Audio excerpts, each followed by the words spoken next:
Bien, vamos a ver, capítulo 24. Antes vamos a decir el texto.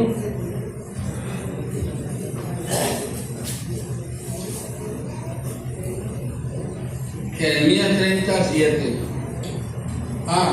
Cuán grande es aquel día, tanto que no hay otro semejante a él. Tiempo de angustia para Jacob, pero de ella será librado. Isaías 37. Jeremías, yo no sé Isaías. Bueno, este texto es muy importante, aunque a veces no relacionemos todo como es, pero este texto está muy relacionado y es como una aclaratoria. No voy a hablar de eso, pero sí para que le tengan el curso de el arrebatamiento, porque aquí nos habla de la gran tribulación del pueblo de Israel. Dice que cuán grande es aquel día, tanto que no hay otro semejante a él. Tiempo de angustia para Jacob, pero de ella será librado. Y luego en Apocalipsis 3:20 dice que nos librará de la hora de la prueba. 3:10, perdón. Y la semana pasada comentaba acerca de esto, como el pacto de ellos, el pacto del pueblo de Israel es el pacto de Dios. Y ellos tienen un juicio por esa causa. Ya vivieron la ley, ya desobedecieron la ley. Y ellos van a hacer, les falta un juicio terrenal todavía, de 7 semanas. La semana de una semana, y lo quiero aclarar porque la semana pasada estuve diciendo, porque me escuché después ayer de Anónimo Bravo, y estoy diciendo a todos viajes 49 semanas, porque estaba relacionando las 7 semanas que dan 49 días antes del Pentecostés, y como lo estuve estudiando la semana pasada, se me quedó esa idea. Pero no, cuando hablamos de la gran tribulación, de la semana que falta, pues es diferente, son 69 semanas que ya se cumplieron y falta la séptima, la última, pues la 70. Y ese es el tiempo de la gran tribulación. Es el tiempo donde Dios retoma el trato con Israel. Ahorita no tienen un trato de la ley como era. Ahorita el pueblo de Israel está igual que nosotros, con todos los beneficios y las oportunidades de la gracia de Dios. Aunque estén en la ley, ellos es porque ellos quieren estar. Incluso ahora que estamos viendo las fiestas, de las 7 fiestas, pues ellos están siendo mal ejemplo, en cierto modo. Todavía siguen dando el mal ejemplo que vinieron dando por el desierto, porque ellos siguen celebrando las fiestas, las 7 fiestas, y hay mucha gente, cristianos incluso, que caen en esa práctica. Y toda persona que celebre la ley es exagerada. Yo sé que hay muchas iglesias que se nos hacen muy bonitos, los tabernáculos, las Pascuas, todo. Digo, nosotros celebramos una Pascua diferente porque celebramos la resurrección de Cristo, no en sí la Pascua que celebra el mundo, ¿verdad? Pero porque nosotros ya tenemos esa experiencia de empezar, que nuestro pecado ya fue pasado por alto, recibimos el perdón de la expiación y todo lo que estamos viendo en las fiestas, y nuestra celebración es solamente recordar y anunciar que Cristo resucitó. Pero el pueblo de Israel no está celebrando eso, El pueblo de Israel está celebrando la fiesta antigua y las iglesias, muchas iglesias, que entran en estas prácticas y en estas ¿cómo se llama? Celebraciones, están anulando lo que Cristo hizo en la cruz del Calvario. Aunque no lo parezca, están dando un anuncio o un mensaje erróneo, equivocado, celebrando las fiestas.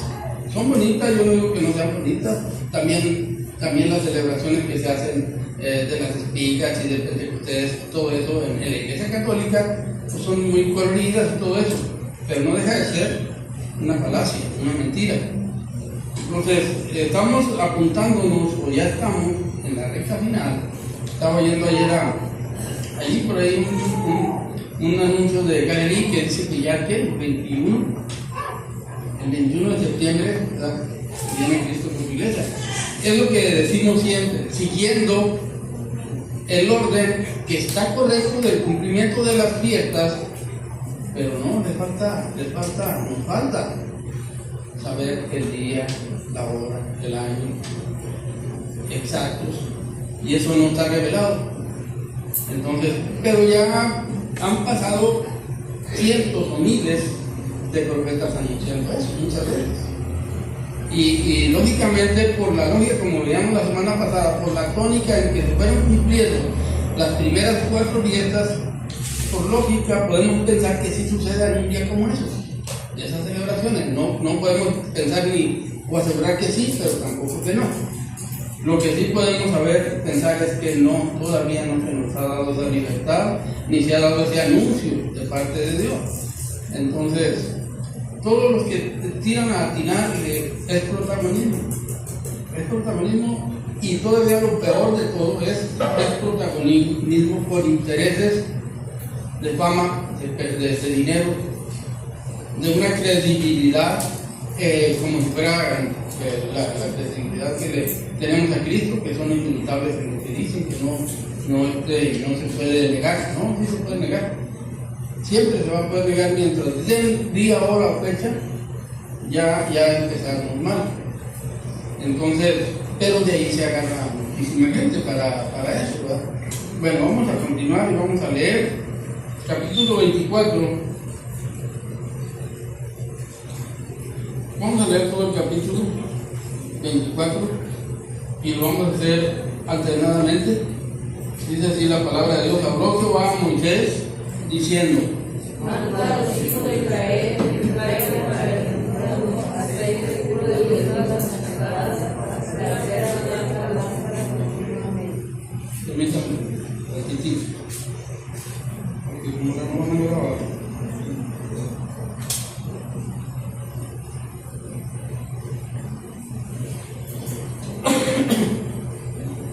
Bien, dice el 3: fuera del velo del testimonio en el tabernáculo de reunión, los dispondrá Aarón desde la tarde hasta la mañana delante de Jehová. Es estatuto perpetuo por vuestras generaciones. Sobre el candelero limpio pondrás siempre el nombre de la lámpara delante de Jehová. Y tomarás flor de harina y cocerás de ella 12 tortas. Cada torta será de 2 décimas de eva. Alcanzarás en tus hogueras 6 en cada hilera sobre la mesa limpia delante de Jehová. Pondrá también sobre cada hilera incienso puro y será para el pan con perfume, ofrenda encendida a Jehová. Cada día de reposo lo pondrás continuamente en orden delante de Jehová, en nombre de los hijos de Israel, como Pascua perpetua. Y será de Aarón y de sus hijos, los cuales comerán en lugar santo, porque es cosa muy santa para él, de las ofrendas encendidas a Jehová por derecho perpetuo.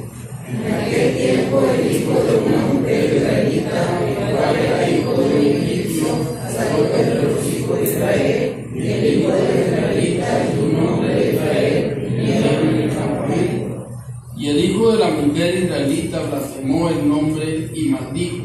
Entonces lo llevaron a Moisés, y su madre se llamaba Selomí, hija de Dibri, de la tribu de Dan. Y lo pusieron en la casa de los sacerdotes sagrados para la palabra de Jehová. Y Jehová mandó a Moisés diciendo: saca a José fuera del campamento, y todos los que leyeron pongan sus manos sobre la cabeza de él y apedreen por toda la congregación. Y los hijos de Israel hablarán diciendo: cualquiera que maldijere a su Dios llevará su iniquidad. Y el que blasfemare el nombre de Jehová ha de ser muerto. Toda la congregación lo apedreará, así el extranjero como el natural, si blasfemare el nombre que muera. Asimismo, el hombre que hiere de muerte a cualquiera persona que sufra la muerte,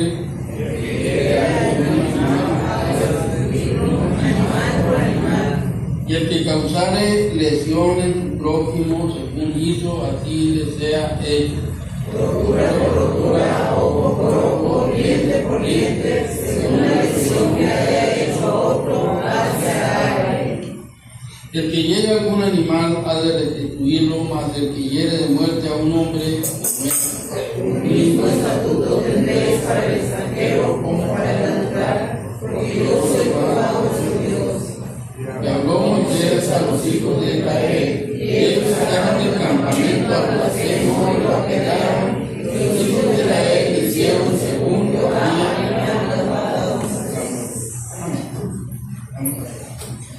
Padre nuestro que estás en los cielos, santificado sea tu nombre, Señor. Te alabamos, Padre, y te bendecimos, Señorito. Estamos muy agradecidos, Padre. Primeramente porque te conocemos, porque eres nuestro Dios, porque enviaste a tu Hijo a morir por nosotros en la cruz del Calvario.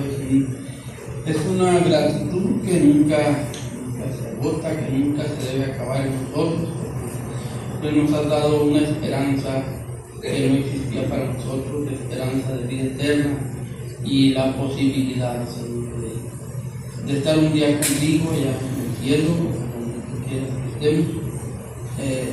Y te damos muchas gracias por ello, porque sabemos que son beneficios que no se pueden obtener de ninguna otra forma, no se pueden comprar, solamente obtener por tu gracia y misericordia, porque tú has pagado el precio a través de la sangre derramada en la cruz del Calvario, Señor. Y muchas gracias te damos por eso, Señor, porque de otra manera nada hubiera sido posible para nosotros. Gracias te damos. Y en esta hora que estamos reunidos, pues también, Señor, que nos ayudes, que nos enseñes, que nos instruyas, que nos llenes de ánimo para seguir adelante, porque sabemos que pues aquí como quiera es muy fácil hablar de ti, convivir, cantar, pero cuando vamos a la calle, a los lugares de trabajo, pues se disfruta un poco más, ¿no? Ayúdanos para prepararnos cada día, estar llenos de ti, de tu presencia, de tu Espíritu Santo, para salir, para poder salir al mundo y poder enfrentar cualquier situación. Te damos gracias después por tu palabra, porque a través de ella nos dejas un instructivo perfecto para todo el que quiera de veras conocerte mejor cada día. Pues ahí tenemos mucha información y también en la comunión de tu Hijo a través de esta oración. Ayúdanos y háblanos en esta hora a través de tu palabra, Señor. Y pues también te pedimos por toda tu iglesia, Padre, porque toda tu iglesia está en una misma guerra, en una misma lucha. Sabemos que hay lugares de mucha más dificultad donde hay confrontación directa, hasta incluso de muerte. Pues pedimos por esos hermanos que están en esas situaciones, Padre, que tú te manifiestes, Señor. Sabemos que hay mucha gente que está dispuesta a incluso dar la vida, pues sostenerles en la fe al final. Sigue con nosotros, ayudándonos y a ser más esforzados y más decididos cada día. Y te pedimos que nos enseñes a través de tu palabra y que perdones todas nuestras faltas en el nombre de Cristo, que es nuestro Salvador. Bueno, este capítulo que está más cortito, creo que vamos a salir más rápido, pero no tan rápido tampoco, porque pues necesitamos ver, ya que estamos leyendo y haciendo comparativas, pues necesitamos ver todo lo que podamos a nuestra capacidad y lo que Dios nos dé, pues extraer, porque necesitamos, para enfrentar este mundo y todas las situaciones de cada día, necesitamos estar instruidos, necesitamos estar fortalecidos por la palabra, y entender cosas que antes no habíamos entendido. Hay un dicho que decía mi papá, están sucediendo cosas muy curiosas. Decía, se está muriendo mucha gente que antes no se había muerto. Entonces, nosotros aquí yo en lo personal, les voy a decir, yo en lo personal de estos estudios, pues he aprendido algo. He aprendido que hay, lo que más he aprendido es que ignoraba muchas cosas de la palabra de Dios. Y sigo ignorando muchas, ¿verdad? Pero ignoraba muchas que hoy he estado entendiendo.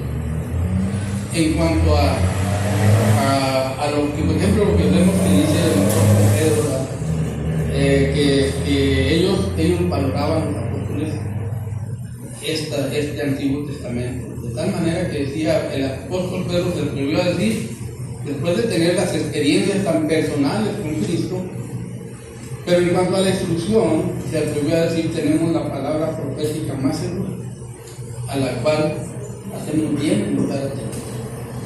Entonces, yo creo que cuando vemos todo esto, aunque tenemos fe y estamos en esta esperanza de vida eterna, pues se confirma cada día más nuestra fe con la doctrina, con la palabra de Dios, y sobre todo nos sirve para tener fortaleza, para de veras entender qué es el mundo, porque a veces es lo que nunca no hemos entendido. Siempre hemos oído y hemos cantado, ¿verdad? Que el mundo no es mi hogar.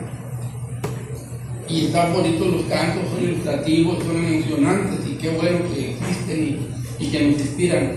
Pero necesitamos llegar al punto que verdaderamente este mundo no sea nuestro hogar. Los ejemplos que tenemos nosotros de todos los hombres de fe, es que ellos sí era una realidad en su vida, que este mundo no era su hogar. Como ejemplo hemos visto algunas veces Abraham, pero cada uno de ellos fue así. Cuando termina el capítulo 11 de Hebreos, dice que unos fueron aserrados, muertos de espada. Incluso eso de aserrados, ser partidos vivos, ¿verdad? Con mucha lucha. Y hasta allí su fe lo sostuvo. Por eso la Biblia nos menciona, para que veamos que esa grande nube de testigos que tenemos nosotros nos dan un ejemplo. Y nosotros haríamos bien, no en compararnos para querer ser más que ellos, sino para ver qué es lo que nosotros verdaderamente, cómo actuamos, diciendo o siendo personas de fe, porque somos personas de fe, no se puede negar. Pero ¿hasta qué grado nuestra fe está dispuesta para honrar, para glorificar a Dios, para testificar, para dejar el mundo? Que puede y nosotros seguir a Cristo como Dios quiere que lo hagamos. Porque aunque también les comentaba acerca de lo que dice Gary, de que ya Cristo viene en septiembre, esta fecha. Cristo viene pronto, definitivamente. Y aunque ellos digan una fecha, pues hierran, creo, en ese sentido de profetizarlo. Porque lo único que han mostrado todos este tipo de profetas cuando profetizan es que son falsos profetas. Y eso es lo triste. Eso sí es triste. Porque son teólogos, porque son predicadores, porque son evangelistas, porque son lo que sea. Pero lo único que han mostrado, queriendo mostrar un protagonismo, una sabiduría o una revelación, es que no la tienen. Hasta hoy, todos los que hasta hoy hemos visto son falsos, o han profetizado en falso, y eso ya es falso. Pero eso no quiere decir que la venida de Cristo no está cerca y que debemos estar preparados, pero no por una fecha, sino por la fe en Cristo y por la palabra de Dios. Y vivir vidas verdaderamente que glorifiquen a Dios. Entonces, hoy vamos a ver este capítulo que tiene 3 temas importantes. Son importantes los tres temas. El primer tema es acerca del aceite de las lámparas, y el segundo es del pan de la proposición, y el tercero es el castigo del blasfemo, que al final pues todos apuntan a lo mismo, pero cada uno es tema diferente. Y entonces pues vamos como dicen luego, a empezar por el principio, ¿no? Por el primer tema, que es el aceite de las lámparas. Entonces hay algunas cosas que vamos a ver en este capítulo, en el cuidado de las lámparas que Dios le está encargando o del aceite, y a quién está involucrando, porque ya vimos en el capítulo 22 y 23 órdenes y mandamientos directos para los sacerdotes acerca de su ministerio, el cumplimiento de su tarea. Y ya en el 23 ya vimos que estamos involucrados en la comunión. De hecho, siempre hemos estado, desde que empezamos, está involucrada toda la humanidad, pero se va revelando las formas, se van dando pasos, y ya en el 23 vimos como hay una interacción entre Dios, los sacerdotes y los demás del pueblo. O como podemos ver lo que tipifica todo el tabernáculo y el culto a Cristo. Entonces el Padre, el Hijo y nosotros, todo interactuando, y eso en los sacrificios que estuvimos viendo, que al final vimos que todos se juntan, sobresale uno que es el que nos tipifica más, que es el de la ofrenda de paz, y la ofrenda de paz es el Cristo. Entonces ya nosotros vemos ahí como la orden fue para ellos, pero en el 23 ya estamos totalmente en un culto, en una comunión íntima con el Padre a través de Jesucristo, que está tipificado en todo lo que representa el tabernáculo de reunión, desde la puerta, desde el altar hasta el lugar santísimo, hasta el lugar donde se propiciaba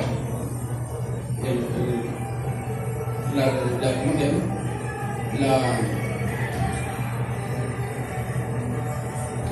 La purificación y el perdón de los pecados. Y ahora, cuando ya vemos nosotros del Nuevo Testamento que leemos acerca de estos acontecimientos que hoy estamos viendo más desglosados, porque estamos viendo más o menos lo que tipificaba, lo que representaba, de qué era sombra cada uno de los sacrificios que llevaba a cabo ahí, vemos que hoy es diferente. Hoy, en cuanto nosotros llegamos al altar, en cuanto llegamos al lugar donde Cristo pagó, derramó su sangre como víctima, desde que llegamos allí estamos inmediatamente al otro lado del tabernáculo de reunión, porque ahí recibimos el perdón, que es la finalidad de todo el tabernáculo de reunión, llegar al lugar de la expiación. Y ese día, pues, ahí se cumplieron, ya hemos dicho que se cumplieron todos los sacrificios. Y cuando una persona entrega su vida a Cristo, pasó a través de todo el tabernáculo y entró por la puerta que es Cristo hasta el cielo. Esa ventaja tenemos hoy nosotros. Por eso nosotros hoy vemos que el juicio que espera a los judíos todavía es duro. Pero al creyente que tiene la fe en Cristo Jesús, desde el día que cree hasta el día que la iglesia está levantada, ese día se acaban sus penas o se queda, una de dos. O se queda. O se es levantado en el rapto o se queda. Pero ahí se acaba, y eso más o menos es la idea de lo que vamos a ver en este tema de el aceite para las lámparas, lo que significa, lo que representa el aceite de oliva en la vida del cristiano, y cómo es un tipo que a través de toda la Biblia se va cumpliendo a la perfección, igual que muchas cosas que hemos visto, hasta que llega. Aquí vamos a llevar esta idea hasta el Getsemaní, que es el monte de los olivos. Esa es la idea, ojalá y podamos desglosarlo. Pero ¿cómo tipifica esto que está sucediendo aquí, esta orden que Dios le da al pueblo de Israel acerca de esta orden, dice en el versículo 1 y 2, habló Jehová a Moisés diciendo, manda a los hijos de Israel que te traigan para el alumbrado aceite puro de olivas machacadas para hacer arder las lámparas continuamente.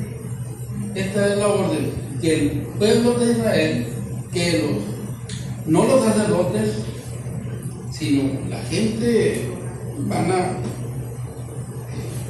no sé cómo se repartirían las órdenes para que las personas traigan aceite para las lámparas. Pero aquí dice, manda a los hijos de Israel que te traigan para el alumbrado aceite puro de olivas, a los hijos de Israel, todo el pueblo. Exactamente no sé cómo se organizaban, pero todo el pueblo iba a traer aceite para hacer arder las lámparas continuamente. Y en esto vamos a ver cómo el aceite de oliva pues está en todo lugar. De hecho nosotros cuando vemos el olivo, no sé, creo que es la primera vez que vemos el olivo, es cuando Noé manda. De esta creación de Noé para acá, el olivo es la primera planta que se conoce. Y eso tiene algún sentido de que sea así. No es nada más porque se le ocurrió a la paloma ir a traer una hojita de olivo, ¿no? Sino que por ahí en capítulo 8 de Éxodo,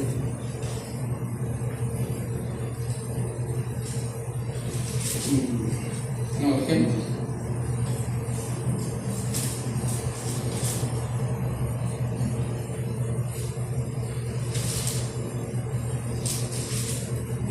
Corto de Génesis, en el versículo 7, vamos a leer del cuervo y de la paloma.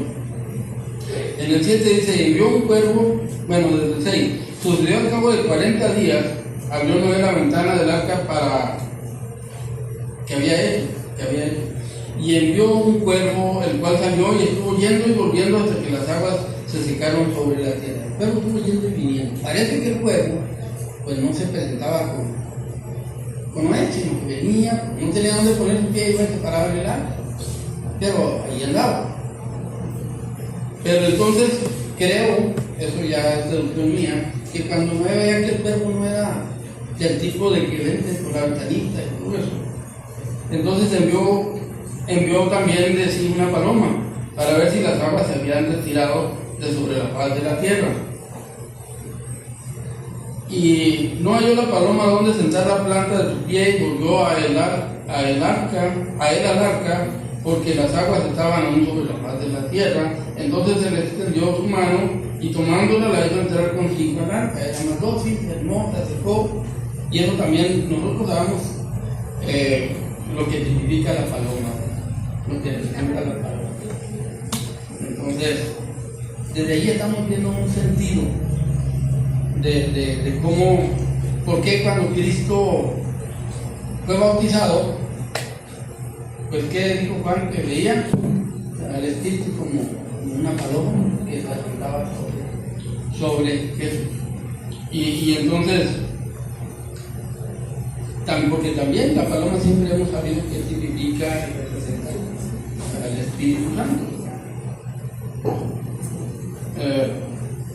Dice, y en el versículo 9, y no halló la paloma donde sentar la planta de su pie y volvió al arca, porque las aguas estaban aún sobre la faz de la tierra. Entonces él extendió su mano y tomándola la hizo entrar consigo en el arca, y esperó aún otros 7 días, y volvió a enviar la paloma fuera del arca. Y la paloma volvió a él a la hora de la tarde, y aquí que traía una hoja de olivo en el pico, y entendió que las aguas se habían retirado de la tierra. De allí en adelante, también nosotros vamos a ver que en muchas ocasiones el aceite, sobre todo el aceite de oliva, tipifica o representa al Espíritu Santo. Y esto es lo que vamos a ver en este capítulo 23, cómo en Cristo se va cumpliendo, cómo tipifica aquí todo lo que es Cristo para nosotros y todo lo que hizo por nosotros en su vida humana, físicamente, y hasta el punto que llegó a dar su vida, a derramarse en libación por nosotros. Y nosotros aquí estamos hablando del aceite, que es una libación que se usaba en los sacrificios también. Entonces, a todos ya que vamos a ver que están muy relacionados con Cristo. Acerca entonces, esto que estamos viendo aquí, en el 24 esta es una orden para todo el pueblo de Israel. Traigan alumbrado aceite puro de oliva machacada. Había que traerlo bien limpio. No se sabe, no hay señales en aquel tiempo, cuando fue dada esta orden, qué formas usarían para purificarlo. Pero hay algunos comentaristas que dicen que no se necesitaba mucho, nada más que estén limpias, las aceitunas, para que se escurran. A mí me tocó un compañero, Ángel Ruiz, en California, que trabajaba en un lugar. Bueno, él le tocaba apuntar las aceitunas.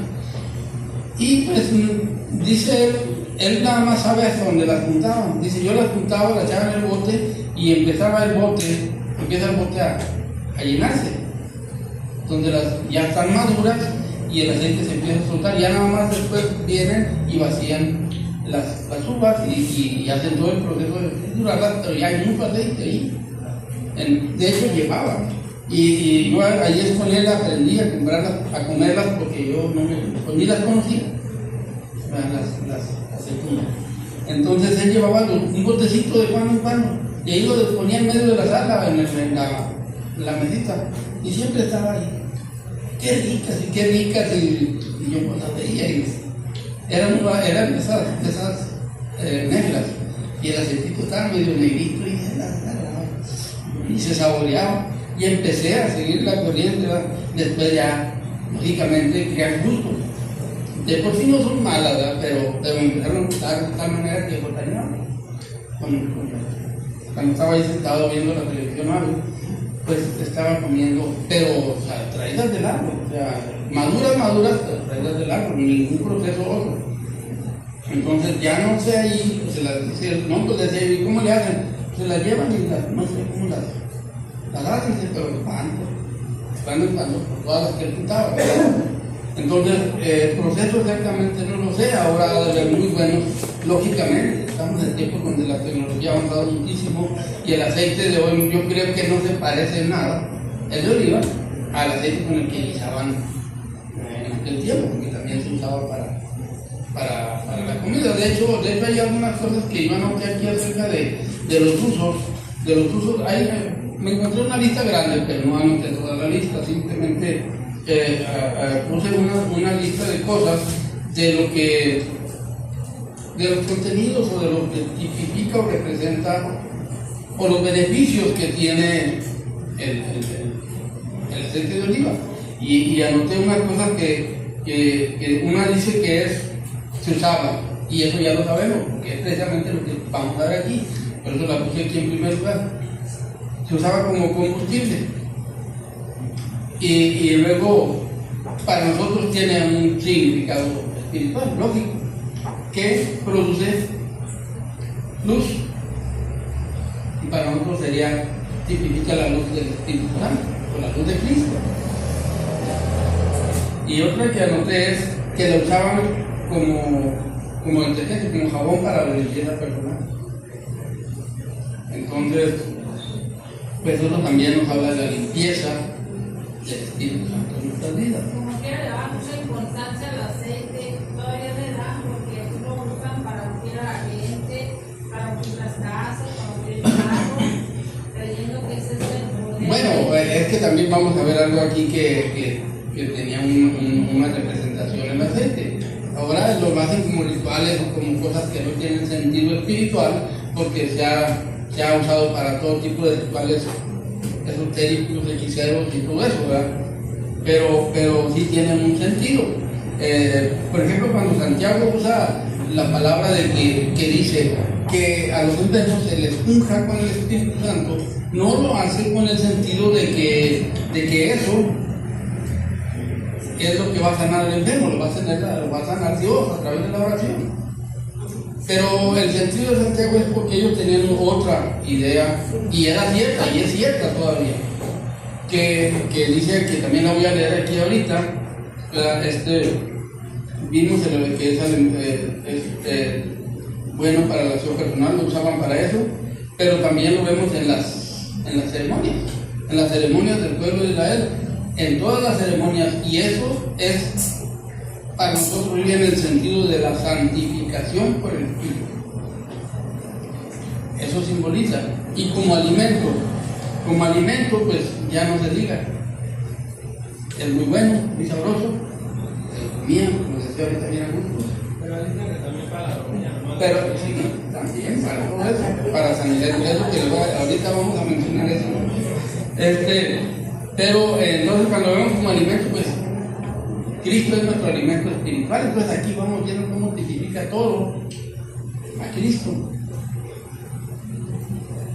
Y luego, ¿qué les decía que íbamos a ver? Que les dije a Miguel, sí, como alimento, es nuestro alimento espiritual. Y también, como lo veíamos, como decía ahorita, como medicina. Precisamente por eso Santiago es la persona que en el Nuevo Testamento lo menciona como uno de los elementos que son buenos en la oración. Pero también todo tipo de religiones y creencias de mucha gente pues degeneró el sentido, haciendo creer que la sanidad estaba en el aceite. Y eso tiene algo de salud, porque es para la salud.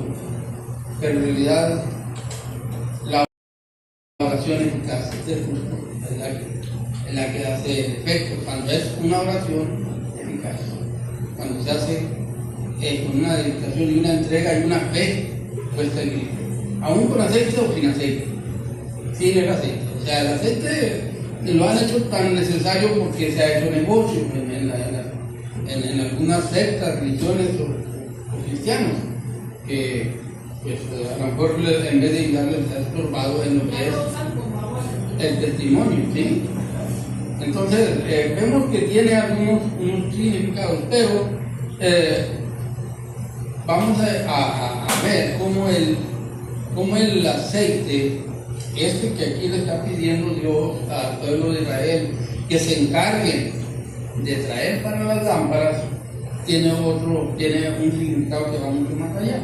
Y nosotros cuando vemos a Cristo, que empezó su calvario, después de celebrar la cena, le dijo a los discípulos, se llevó a los discípulos, vamos. No me acuerdo si fue antes o después. No, sí después, porque fue cuando fue tomado preso. Entonces fueron al monte de los Olivos, donde empezó el calvario de Cristo, fue en el monte de los Olivos. Y eso lo tenemos, yo creo que un poco claro en cuanto a todo lo que pasó ahí, cuando fue los discípulos lo llevó para orar, ¿verdad? Y estaba yo viendo, preguntando qué significa Getsemaní. El significado de ese monte es importantísimo en este tema que estamos viendo. Significa prensa de aceite. Eso es Getsemaní. Significa exprimir, moler, machacar. Eso es lo que, tanto que yo había leído, no tenía ni siquiera una idea clara, pero busqué el significado, y Getsemaní, eso es lo que significa. lo leí en una página de que se crea, entonces creo que tiene mucha credibilidad lo que está diciendo. Eso es lo que significa Getsemaní. Prensa de aceite, exprimir, moler, machacar. Y ya el comentarista allí dice que allí en el Getsemaní había lagares, pero ya en ese tiempo, no, más bien había, ¿cómo se llama? Molinos de ese tipo para las, ¿cómo se llaman? Las aceitunas, las olivas. Y dice que en ese tiempo ya no era con un pisón, dice que era un molino donde era una olla donde pasaba una rueda grande y trituraba las olivas y luego había un vertedero donde salía saliendo ¿cómo se llama? El aceite para ya recopilarlo y luego filtrarlo de alguna manera. Entonces vemos que no es, a veces decimos, bueno, porque hay monte del olivar, y uno a veces no entiende. Bueno, cuando no entendemos algunos significados, yo en lo personal no lo había investigado así. No sabe que tiene una razón de ser, una combinación total. Y otra vez se aplica lo que dice el apóstol Pedro, hacemos bien, ¿verdad? En creer la palabra profética más segura, porque para nosotros nos confirma. ¿Cómo? Sí, en San Ignacio había un molino que con un burro, una tolva, y luego al tío Emiliano lo tenía en el corral y le amarraba el burro y andaba dando vueltas y la molienda acá de pastura o lo que él ponía. Cuando estuve en el estado de Jalisco, muchas veces me tocó ver, porque eso era muy usual, no creo que ya se use. Pasábamos por las casas y andaba la señora dando vueltas en la cocina con un palo aquí. Andaba moliendo un tamal. Eran molinos. Allí los conocí yo no los conocía. Allá en San Ignacio se usaba ese de darle sida. No, allá la señora andaba o algún niño dándole vueltas a ese palo, y ahí estaba moliendo el tamal. Entonces ese tipo de molinos existía, y creo que ese tipo de molienda era para esto de las... Bueno, yo en YouTube está donde todavía hay restos de donde molían en las aceitunas, sí, en el Monte de los Olivos. Ahí si lo buscan ahí. Sí. Una prensa. Exactamente, ahí dice, y incluso vi un dibujo ahí, pero no lo vi bien. Cómo esa prensa sacaba el aceite, ¿verdad? Entonces ya vemos que ¿dónde fue el lugar donde empezó la agonía de Jesús? ¿Cómo empezó la agonía de Jesús? Allí antes de ser tomado preso, ¿verdad? Allí empezó la agonía de él, y luego dice en Lucas 22.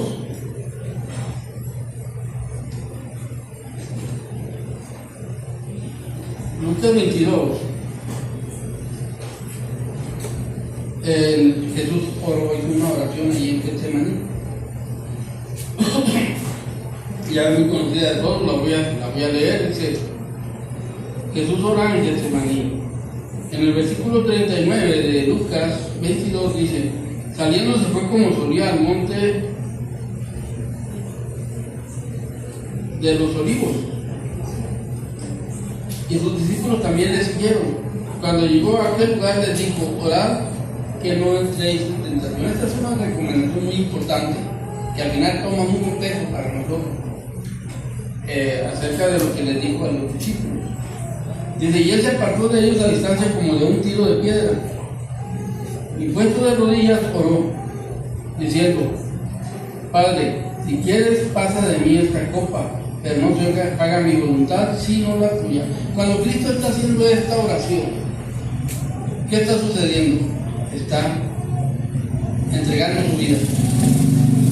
Desde ese momento está diciéndole al Padre que es duro el paso que va a dar, ¿verdad? Pero también diciéndole, pero que se haga tu voluntad. Pero Cristo sabe, Jesús sabe lo que va a pasar. Y aún así está dispuesto. Y su carne se estremece. Su carne se duele, se puede decir. Se duele porque está empezando a sentir el rigor de la consecuencia de nuestro pecado. Entonces ahí está Jesús entregándose. Ahí está toda su disposición. Y en ningún momento en todo el camino hasta la muerte dijo que no. Dice Isaías que enmudeció. De ahí para adelante enmudeció. No abrió su boca para defenderse de él, sino para defendernos a nosotros. Todo lo que nosotros oigamos que Cristo dijo, a través de todo, después de ahí, todo lo que dijo, fue en defensa de nosotros, sabiendo que le iba a costar mucho dolor. Y lo primero que vemos es que como estamos viendo acerca del aceite, del significado de lo que significa, lo que representa el Cristo para nosotros, pues vemos como vimos cumplir las primeras 4 fiestas que ya se cumplieron, vemos cómo en Cristo se cumple todo perfectamente. No hay mudanza ni sombra de variación en la palabra de Dios. Y aquí vemos cómo Cristo solito caminó a el monte de Getsemaní, al lugar de donde como dijimos, se machaca, se muele, se exprime. Y ya sabemos que él llegó allí con esta intención, totalmente cumpliendo los pasos que se iban dando, totalmente, sin lugar a dudas, sin falla. Después de celebrar la Pascua judía, ahora iba la Pascua por toda la humanidad, el pesaje por nosotros, el pasar del arco por nosotros. Y cuando la gente empieza a alegar que Cristo no estuvo 3 días en el centro de la tierra, pero muestra que sí, que Cristo estuvo 3 días. Se cuenta viernes en la tarde, todo el sábado. Se cuenta el momento en que Cristo hizo esta oración en adelante. La noche del viernes, todo el día viernes. No, la noche del viernes, todo el día sábado. No, la noche del viernes y luego todo el día viernes. De la noche del viernes sigue el día viernes. Desde las 6 de la tarde. Desde las 6 de la tarde, o sea, es todo el día viernes. Y luego agarramos el sábado, que lo tiene que ver cumplido al pie de la letra, 24 horas. Bueno, eso es lo que creemos para cumplir el sábado, porque eso es lo que complementa nuestro reposo en él, que él cumplió la ley a la perfección. Y luego el domingo de la mañana resucitó. Pero ¿qué pasó cuando resucitó? No se presentó ante nadie, nomás María lo vio. Él le faltaba todo el día todavía. Y él se presentó ante sus discípulos en la noche. En la noche del domingo. De hecho, todo el día estuvieron en asco a los discípulos. ¿Será cierto o no será cierto? ¿Creeremos o no creeremos? Unos creían, otros dudaban. Y vemos que el domingo en la noche se presenta delante de ellos. Se cumplieron los 3 días y las 3 noches. Pero hay mucha gente buscando que esté acostado, inerte y inerme los 3 días y las 3 noches, ¿no? Nicolás estuvo así cuando estaba dentro del pecho. Digo, ¿por qué nada más lo vio María el domingo? Pues María lo vio porque eso fue una eminencia para María, ya lo hemos dicho, porque María fue una persona especial en el ministerio de Cristo. Pero las palabras de María eran tan creíbles creíbles como de dudarse. Y en la prueba está en que los discípulos estaban en ascuas. Cuando les anunció que hicieron ¿cómo se llama? Emaús. Los caminantes, después de que unas mujeres nos dijeron, quién sabe qué mentiras eran inventando, inventaron ellos, y vámonos. Porque las palabras de María no eran para que creyeran, sino para que esperaran. O sea, sí podían creer. Hubo personas que esperaron creyendo, ya tenían esperanza, pero se les confirmó hasta la noche que se le apareció a los 11, o a los 12, y a los 12. Ya ahí venían las tribuladas, porque pasó por... Ya era después de 3 días, 3 noches. Ya después de haber ido al Padre, ya después de estar completamente certificado que nuestro pecado había sido expiado. Entonces, hay mucha gente que le va a seguir buscando y van a encontrar razones, formas. ¿Por qué? Porque el diablo es más astuto que cualquier hombre, sobre todo hombre sin Cristo, hombre natural, hombre con doctrinas erróneas. Va a encontrar. Porque quiero hacer una pregunta, o sea, él ya había demostrado ser totalmente humano y ya de ahí para allá era 100% Dios, todo el tiempo fue, pero ahí se lo demostró. Bueno, pues eso es lo que demuestra completamente la deidad de Cristo. O sea, es cuando nosotros nos queda muy claro que Cristo es Dios, o sea, en su resurrección. Pero hay mucha gente que aunque lo vean resucitado todavía, por el hecho de que están buscándole 3 pies al gato, las doctrinas erróneas no duermen mucho por investigar y complementar cosas. Es un error, por eso es importante leer la Biblia, porque incluso nosotros en lo personal, como ya va a hablar el otro día, cada uno de nosotros tenemos muchos errores, y estos errores no se van a salir así de casualidad, no se van a salir de casualidad. Nosotros necesitamos dedicarnos de veras, buscar a Cristo, encontrar a Cristo en nuestras oraciones, en nuestro diario vivir, en nuestro testimonio, en nuestro comportamiento con las demás personas. Y si nosotros vemos que somos iracundos, que casi todos nosotros, bueno, cuando nos enojamos, ¿dónde está Cristo? ¿Qué pensamos de Cristo? El yo domina y no se da cabida a ninguna palabra, no escuchamos nada ni a nadie. ¿Y eso qué quiere decir? Que nuestra guerra no está siendo genuina. Porque no es genuina porque no estamos preparados para vivirla. Nosotros tenemos que prepararnos para vivir la vida de Cristo. ¿Cómo se preparamos? Permaneciendo en Él, en su palabra, en su Espíritu. ¿Qué es lo que ha hecho el mundo en todos nosotros? En unos más y en otros menos. Entretenernos. Yo es lo que no he entendido muy bien a ustedes, y más lo digo Jesucristo mucho, es la Trinidad en la esencia de Dios. Eso es lo que me convence totalmente. De eso se trata exactamente. O sea, sí, pero como les hemos dicho muchas veces, se comenta aquí cada vez que alguien predica, dice, nosotros necesitamos ser genuinos,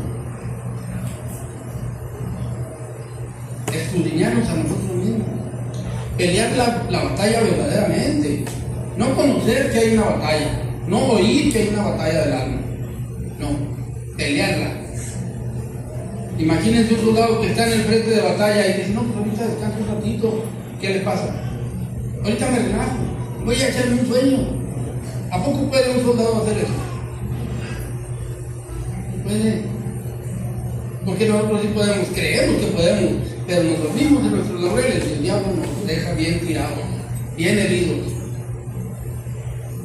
Y ni cuenta nos damos porque no estamos peleando la batalla a veces como debíamos de estar conscientes que esta es una guerra. La guerra del alma es más fuerte que la guerra a espadazos con una espada física. Si nosotros no tuviéramos un abogado como el que tenemos, ya estaríamos fritos. Entonces, pero también no hay que abusar. No hay que abusar porque el diablo no cesa. Y saben que nos va a convencer de que haciendo las cosas mal estamos bien. Nos va a convencer. Y lo tenemos como prueba en infinidad de doctrinas y dogmas que existen en la religión. Todas las religiones creen o creemos, todas las iglesias, que estamos bien. Pero ¿qué tan cierto es que estamos bien? ¿Qué tan cierto es que estamos de veras viviendo lo que la palabra de Dios dice? Entonces todos estos temas, por eso a veces nos entretenemos tanto, porque tienen mucho que decirnos. La palabra profética más segura tiene mucho que confirmarnos. Sí, lo que menciona de María, que era especial, o puede ser un comentario, porque mucho se le perdonó. Y creo que a veces aplica en la vida del cristiano en una línea. Vamos conociendo más de Cristo y es una línea ascendente. Conocemos más y hay otra línea que nos vamos dando cuenta de cuánto nos ha perdonado, y mayor conocimiento, más abres tus ojos espirituales y te das cuenta del perdón que Dios tuvo hacia ti, y las líneas se van separando, y al unirlas mayor es la misericordia de Dios. Entonces, como dice usted, María tenía algo especial porque justamente era más se le perdonó, más misericordia tuvo Dios con ella. Y hoy en día con nosotros pasa así, más conocimiento, más nos damos cuenta, más despertamos a los ojos espirituales, y más también nos vamos dando cuenta de la misericordia que Dios ha tenido hacia nosotros. Ese es el propósito, exactamente, que así sea. Ese es el propósito de Dios, de la palabra, del Espíritu. No buscamos, no nos percatamos de lo que, o sea, nuestra línea es pequeña, No, pues el mundo hace su trabajo. Si nosotros nos conformamos a este ciclo, el mundo hace su trabajo. Así es. María hizo cosas muy especiales, pero Dios la usó como un ministerio. Ese es un ministerio que Dios le dio a ella. Ese anuncio era nada más el anuncio, no podemos irnos a que María fue la que hizo creer a los... No. ¿Cómo? Pues ella precisamente eso es donde vemos nosotros el seguimiento del propósito de Dios en ella, ¿verdad? Que por eso fue usada con ese plan, pero la manifestación de Cristo a sus apóstoles fue directa, fue la que cuenta. Al final se acepta la de María porque se confirma, es como lo que estamos viendo ahorita en cuanto a la palabra profética más segura. Si no se hubiera confirmado, ¿qué pasa con María? Hubiera pasado a la historia como uno de los profetas que todos estamos hablando ahorita. El de la figuró, que alucinó, lo que sea. Entonces, pero se confirmó, entonces ella entra en una posición especial, porque se confirmó lo que ella dijo, pero ella no fue a la que le creyeron las gentes acerca de la resurrección de Cristo, a los que les creyeron, fue ya que Pedro predicó en el Pentecostés, y los apóstoles todos predicaban, dice la Biblia que todos hablaban en lengua, y todos lo escuchaban hablar en su idioma. Entonces vemos que ahí es donde se cumplió exactamente para la humanidad, pero porque a ellos les fue revelado por Cristo mismo, se paró en medio de ellos, en la noche, en un cuarto encerrado, y les dijo, aquí estoy. Entonces, vemos, pero siguiendo con el tema, aquí donde estábamos viendo, Cristo estaba en el Getsemaní. Dice, Padre, si quieres pasa de mí esta copa, pero no se haga mi voluntad, sino la tuya. Y se le apareció un ángel del cielo para fortalecerle. Y estando en agonía, allí empezó su agonía. Así es que ya no nos queda ninguna duda. Dice, estando en agonía, oraba más intensamente, y era su sudor como grandes gotas de sangre que caían hasta la tierra. Cuando se levantó de la oración y vino a sus discípulos, los halló durmiendo a causa de las tristezas. y les dijo, ¿por qué dormís? Levantaos y orad para que no entréis en tentación. Y ahora esta misma que vimos al principio, que les dijo ahora, y que les dijo ahora para que no entren en tentación, resulta que sí entraron en tentación, se durmieron. Pero les dije, esto sigue. Y esa es una recomendación para nosotros, que es de parte de Cristo directamente. Levantaos y orad para que no entréis en tentación.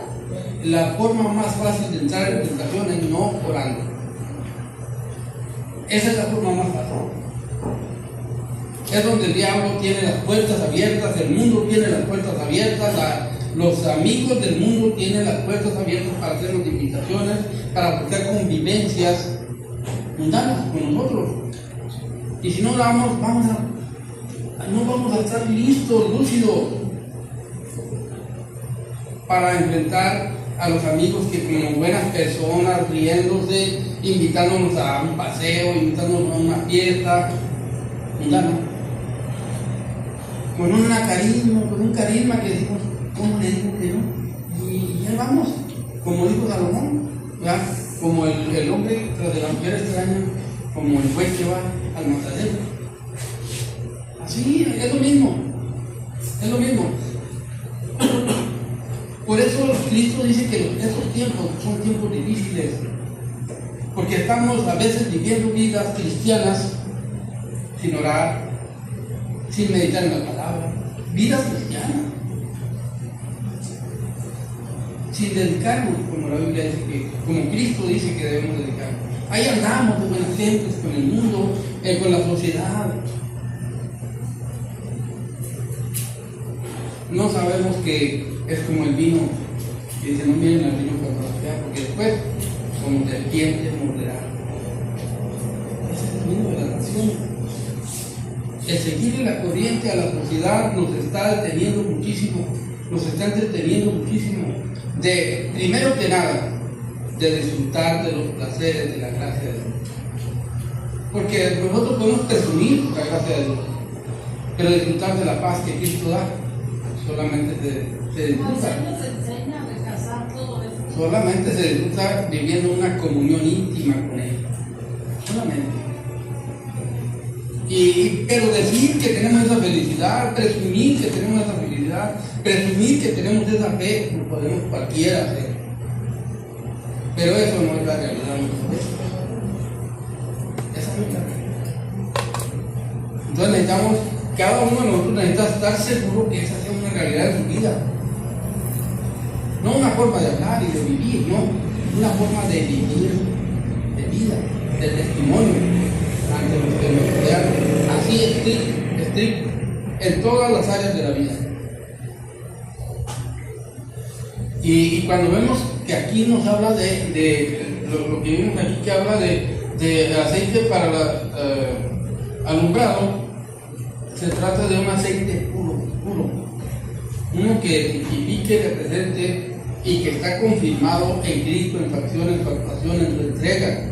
Esa pureza está ahí, pero Dios también pide que esa pureza esté en nosotros, a través de estar siempre en Cristo, permanecer siempre en Él. Y yo sé que no tenemos esa doctrina de parte de este mundo. De parte de muchas doctrinas tenemos una enseñanza que dice que no es malo el mundo. Muchas cosas del mundo no son malas. A eso ha llegado la iglesia, a decir que lo que Dios dice que es pecado ya no es tanto pecado. Ya no es pecado muchas cosas. Nosotros vemos iglesias aceptando todo tipo de formas de personas, incluso no nada más como miembros, como predicadores. Ya vemos cómo está la que se llama hoy iglesia. Por eso no podemos decir que pertenecemos y no debemos de querer pertenecer a la iglesia que se llama iglesia con un ecumenismo así adornado. No se puede y no se vale y no se debe. Pero qué tan fuerte verdaderamente es nuestra lucha. ¿Qué tan fuerte es nuestra lucha? Yo vi hace como un año más acerca de eso de la de lo del Getsemaní, que es la prensa de aceite. Hay un guía turístico en Israel que se llama Alfredo Levides, es un hermano bautista. Y él es guía turístico y invita a él a hacer sus videos, o hay otro que lo invita para sacar más tiempo de videos, que también es muy buen un youtuber, se llama, él se autonombra pues ahí un yacari. Pronto en Israel. Él invita a Alfredo Leví y Alfredo Leví le explica, van allá al Getsemaní, entonces vaya y le enseña el molino. Como esa piedra, una piedra muy grande que está ahí, y él le dice, mira esto y esto y esto, todos los son judíos, todos, pero el uno es cristiano y el bacari suelto no es cristiano, es judaizante. Entonces le explica acerca de esa piedra, dice, ¿por qué Jesús trajo a sus discípulos aquí? Dice, vino, porque mira, este molino tiene un significado, dice, una prensa de aceite, pero esa prensa, el producto tiene que ser apachurrado, pero de una manera que completamente salga todo el producto puro. Entonces Jesús por eso trajo aquí, porque Jesús sabía que él iba a entrar a esa prensa. Cuando él se va a orar, esas gotas de agua que están saliendo, él está puesto en la prensa y él está produciendo el aceite. Sí, es producto del Espíritu Santo. Entonces, todo esto parece como toda una historia, dice, pero es un significado completo de lo que Jesús, del proceso que Jesús va caminando en la perfección. Cómo llega y luego ya pude orar y él entra a la prensa y ese sudor que le salía a él era donde él estaba en la prensa, era el fruto del olivo y por eso dice ese significado. Y ya le explica el bacari no entiende nada, y ya lo ve uno y yo dice, ¿pero por qué? Pero los cristianos sí entendemos el significado, cuál es su sudor, porque él está sufriendo la consecuencia de dar un producto. Así es, no. Hay seguros que tú te dices, más en el cuerpo no sabe, sin molido.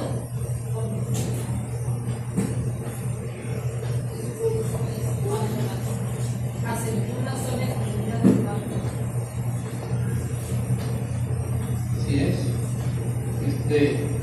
No, sí, eso que dice, precisamente eso que están comentando, eso es lo que pasa. Eso es lo que pasó en Cristo. Por eso les decía que yo creo, o más bien tengo la certeza, por lo que dice la Biblia, que no es casual nada de lo que se dio, esa última visita que Dios hizo que Cristo, que Jesús hizo con sus discípulos al Sinaí, al cielo, al Getsemaní. Es lo que les digo que ahorita siempre me pasa. Lo anoto mal y luego estoy repitiéndolo aquí mal y creo que lo dije bien.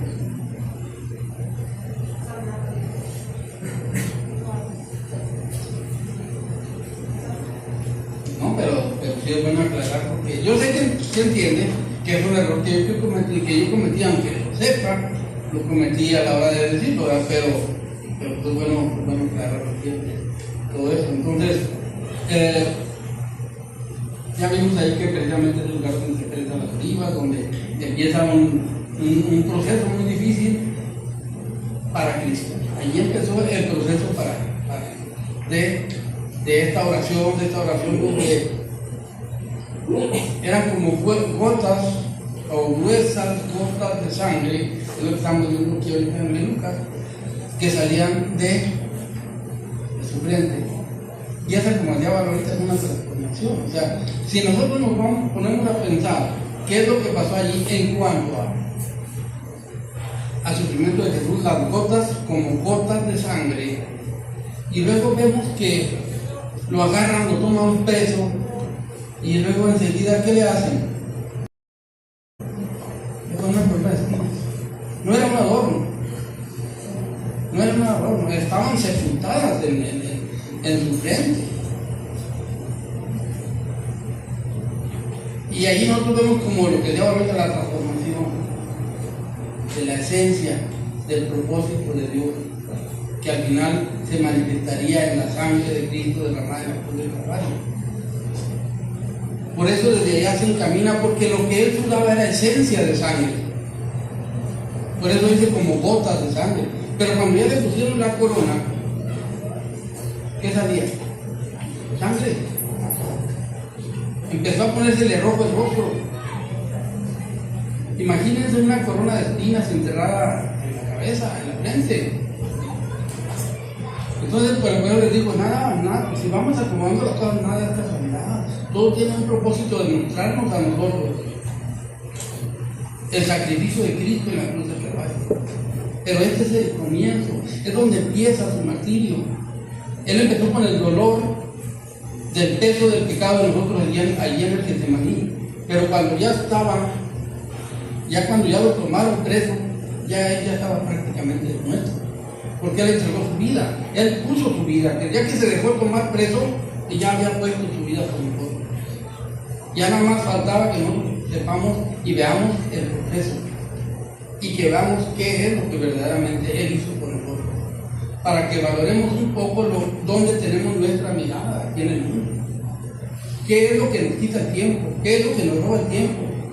¿Qué es lo que nos hace disfrutar del gozo y de la paz de Cristo? Y nos vamos a dar cuenta que de este mundo no hay nada, absolutamente nada, que nos pueda dar un ápice de gozo. Pero sin embargo, esta carne se engaña a sí misma, creyendo que puede obtener gozo, placer, fama, reconocimientos, comodidades. Y así vivimos la vida. Y decimos, yo estoy bien, soy cristiano, soy hijo de Dios, yo conozco a Cristo, lo tengo en mi corazón. Hay millones de gente diciendo eso en la calle. Hay millones. El día que Cristo venga, la iglesia va a ser levantada y el mundo se va a quedar igual. No se ve tanta gente como parece. Ni si se fuera toda la iglesia que se llama iglesia cristiana, haría un hueco grande en el mundo. Pero yo creo que todavía de esa cantidad son pocos.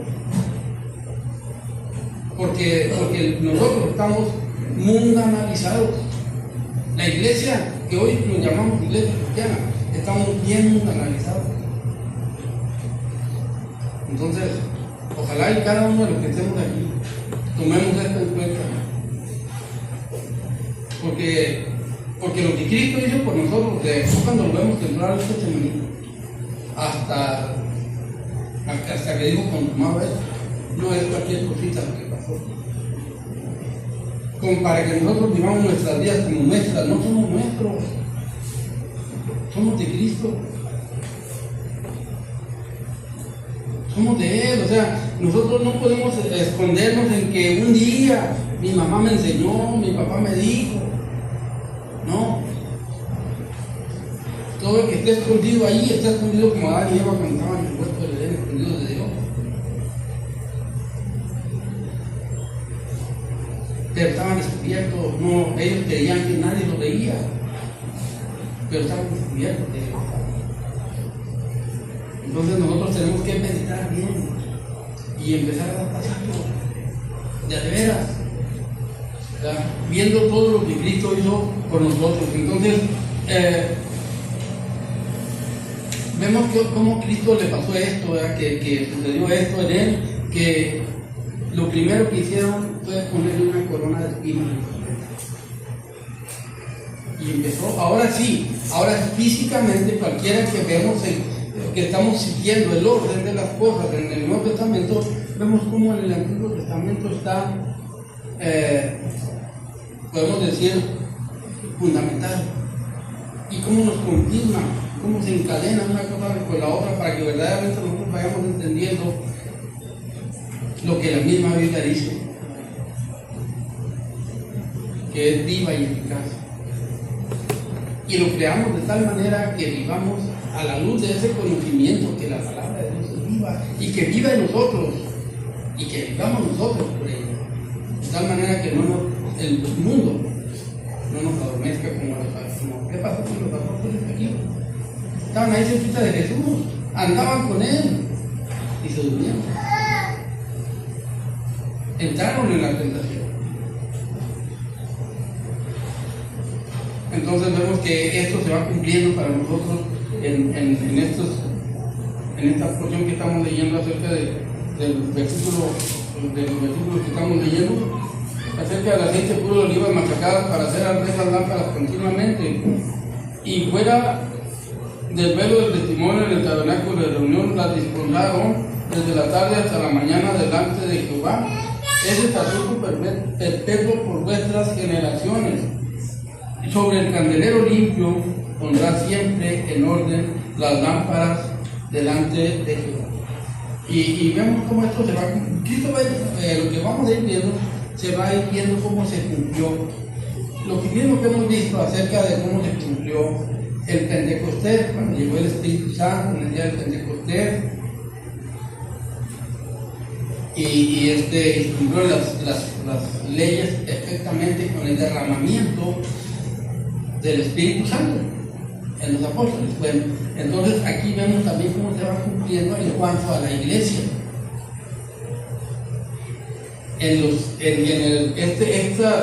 Las lámparas,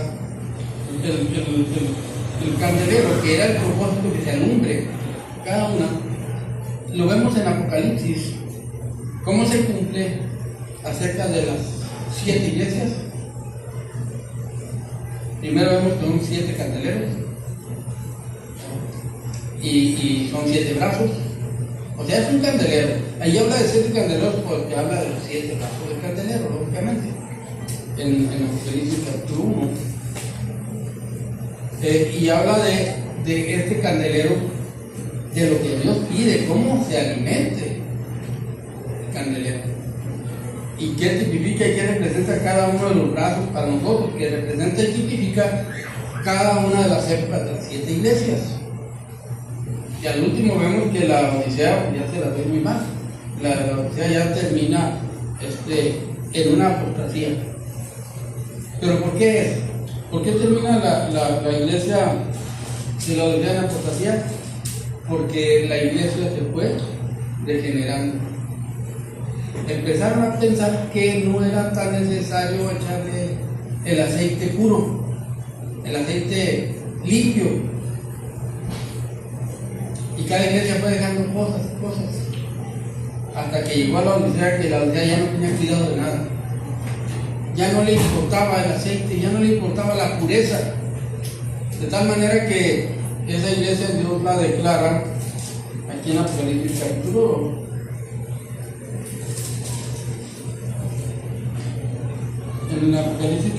3. Le da un mensaje y esta es la última iglesia, el séptimo brazo, podemos pensar, la iglesia que le toca estar tipificada y representada hoy por la que se llama iglesia. Y esta dice que escribe el ángel de la iglesia en la Odisea. He aquí el amén, el testigo fiel, el verdadero y el principio de la creación de Dios dice esto: yo conozco tus obras, que ni eres frío ni caliente, ojalá fueras frío o caliente. Pero por cuanto eres tibio y no frío ni caliente, te vomitaré de mi boca. Entonces, ¿qué está pasando con la iglesia? Con la que hoy es la iglesia, se llama la iglesia, se quiere la iglesia. El ángel de la iglesia dice aquí que está siendo sentenciado y condenado. Pero tú dices, el dicho del ángel es el dicho de mucha gente. Ojalá y en nosotros sea una realidad, pero mucha gente lo está diciendo sin que sea realidad. Y eso debemos irnos concientizando para que al decir que somos cristianos y somos hijos de Dios, pues nosotros mismos, para que el Espíritu le dé testimonio a nuestro espíritu que somos hijos de Dios. Hay una garantía, y es el Espíritu el que tiene que darle testimonio a nuestro espíritu que somos hijos de Dios. No es una persona, no es un grupo de personas, es el Espíritu. Y para eso hay que buscar la guianza del Espíritu Santo. Todavía aquí vamos enfocándonos en lo que significa, que representa el aceite, representa el Espíritu Santo. Entonces, por eso el encargo de allá se complementa aquí. De nosotros Dios quiere que verdaderamente presentemos este aceite delante de Dios, estas vidas de pureza y de entrega y de dedicación. Dice, pero por cuando eres tibio y no frío ni caliente, te vomitaré de mi boca, porque tú dices, yo soy rico y me he enriquecido y de ninguna cosa tengo necesidad, y no sabe que tú eres un desventurado, miserable, pobre, ciego y desnudo. Y luego dice, por tanto te aconsejo que de mí compres oro refinado en fuego. ¿Qué les aconsejó Cristo a las 5 vírgenes? ¿Y qué te necesitaban llevar las 10 vírgenes? Aceite. Pero 5 no tenían aceite. 5 se creían vírgenes creyentes, vírgenes dignas, y 5 se creían y eran, pero 5 se creían y no eran. Entonces nosotros tenemos que analizar esto porque hay una disyuntiva allí, donde nuestra decisión es muy importante, nuestro diario vivir, cuando salimos al mundo, enfrentar las situaciones de la vida. En la eternidad no va a ser cualquier cosa. ¿Es vida eterna o es condenación eterna? Y nosotros tenemos que hacerlo por nosotros, por los que nos siguen, por los que nos escuchan, por los que, con los que convivimos. Y no porque, no estoy en la iglesia, aquí convivo con personas, tengo otros intereses. Voy a alimentar mi vida sensual, sentidos humanos. Y llevamos amistad con cualquier persona y no tenemos confrontación con nadie. Qué bueno soy, nadie se pelea conmigo, nadie nos va a confrontar. Vamos a ser buenos y muy buenos cristianos, porque digo, es que yo soy cristiano. No, tú eres buen cristiano, tú sí, no, estoy conmigo aquí. Y lo que pasa es que no nos gustan las confrontaciones, porque a veces yo creo que hasta nos dan miedo. ¿Por qué? Porque la Biblia dice que, el apóstol Pedro dice que estemos preparados para presentar defensa. Y si no estamos preparados para presentar defensa, ¿qué hacemos? Le seguimos la corriente al mundo. Vamos a seguir la corriente al mundo. Bueno, no avanzamos ni la introducción de la primera, pero bueno, como quiera ya tenemos la idea y ya la semana que entra, si Dios quiere, terminamos este tema.